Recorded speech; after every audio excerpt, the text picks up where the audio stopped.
Sean bienvenidos a Sucesos que marcaron la historia de México.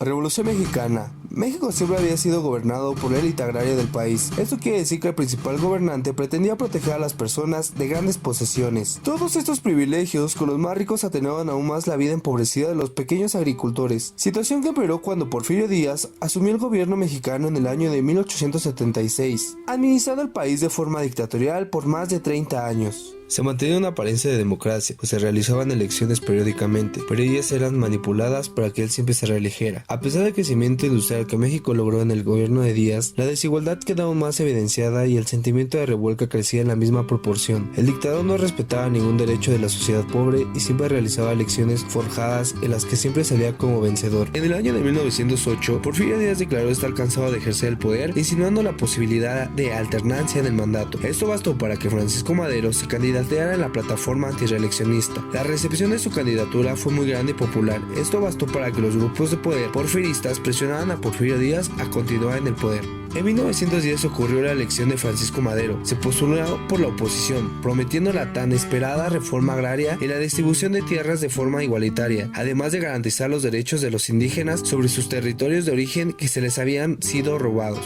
Sin embargo, Francisco Madero fue hecho prisionero días antes de la elección y Porfirio Díaz venció las elecciones. Una vez más, Díaz sale como victorioso, pero su opositor, Francisco Madero, logró rebelar a la población y asumió con la promesa de realizar tan esperada reforma agraria. Luego de recuperar la libertad, Francisco Madero se refugió en los Estados Unidos y promulgó el Plan de San Luis, un llamado al pueblo mexicano para tomar las armas en contra del gobierno dictatorial de Porfirio Díaz y con la promesa de una reforma agraria que les devolvería sus tierras y sus derechos. Esto propiciaría muchos levantamientos armados en diferentes regiones de México. El 20 de noviembre de 1910 se levantó el país en contra de la reelección que nuevamente quería hacer Porfirio Díaz, encabezadas por Pascual Orozco, Francisco Villa y Emiliano Zapata. Díaz, mientras tanto, se disponía a defender su puesto. Sin embargo, convencido de que su poder se desmoronaba inevitablemente y contemplando que todo el pueblo estaba levantado en armas, se resignó a dimitir el mandato el 25 de mayo de 1911, firmando un pacto con Madero en la ciudad de Juárez. Luego salió furtivamente y se embarcó en tren a Veracruz y posteriormente viajó a Europa, muriendo en París en el año de 1915.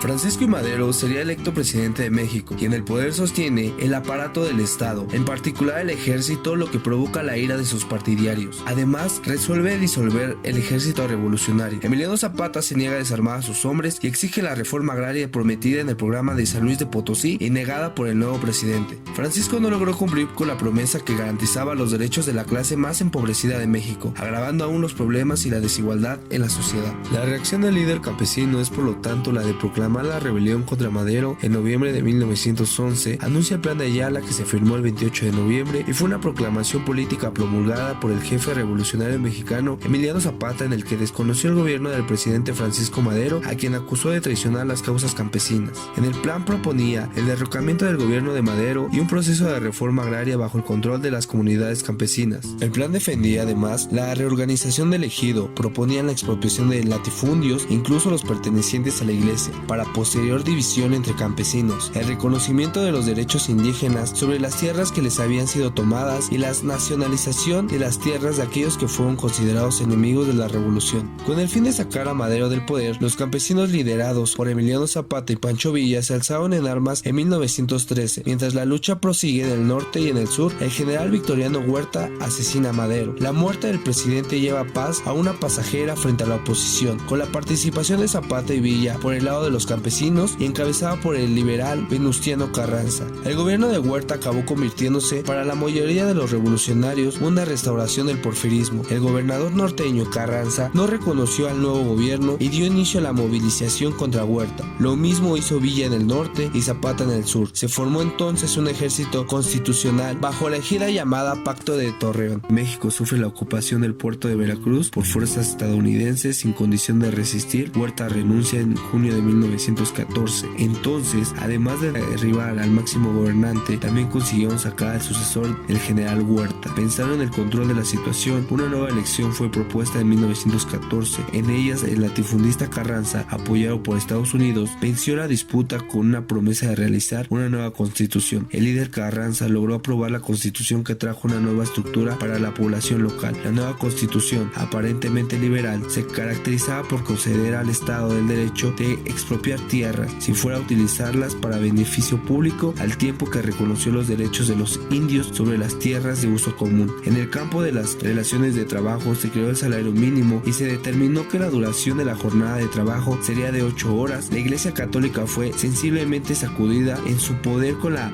separación entre Estado e Iglesia. Para calmar aún más este proceso de revueltas, justo con la nueva constitución, Estados Unidos invadió México en busca de Emiliano Zapata y Pancho Villa, que fueron muertos respectivamente entre los años de 1919 y 1923. La muerte de Zapata, asesinada en 1919, y de Pancho Villa, que su muerte fue en 1923, creó un golpe duro para los campesinos. El gobierno norteamericano presionaba para que las reformas fueran implantadas rápidamente para evitar nuevos problemas. La Iglesia Católica, por su parte, ejercía presión sobre el gobierno porque deseaba recuperar lo que había perdido. Todo esto se llevó en el proceso revolucionario prácticamente al final. Yo soy mexicano, mi tierra es bravía. Palabra de macho que no hay otra tierra más linda y más brava que la tierra mía.